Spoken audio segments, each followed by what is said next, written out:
आज अचानक यांचं लग्नाला जायचं ठरलं आणि हे आज रात्री तिथेच राहणार होते, म्हणून मग रिधानही त्यांच्या मागे लागला होता. पण मग म्हटलं की मी एकटी इथे राहण्यापेक्षा काय करू, मग त्यापेक्षा म्हटलं मम्मीकडे जावं. मग मम्मीकडे जायचं म्हटल्यावर आवरायला घेतलं. माहेरी जायचं म्हटल्यावर मनातल्या मनात खूप खुश होत होते, कारण की एक दिवस का होईना काबांना सुट्टी तर मिळणार होती.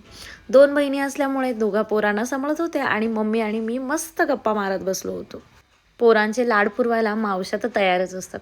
कुठेही जायचं म्हटलं तर माऊ त्याला घेऊन जाते आणि 2-2 मिनिटाला येऊन मम्मी मला विचारते, तुला काही खायचं आहे का, तुला काही हवं आहे का.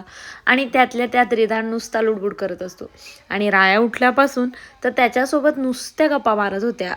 रिधानला आईस्क्रीम हवी आहे की कॉफी हवी आहे याच्यावरनं त्या दोघींचा वाद चालू. रायाला झोप आली की त्याला मम्माच हवी असते आणि आता त्याला खूप कळायला लागलंय. राया झोपल्यानंतर रिधानही म्हटला मला मम्माजवळच झोपायचं आहे. मग रात्री येऊन तो माझ्याजवळ झोपला. मग त्या दोघांना झोपल्या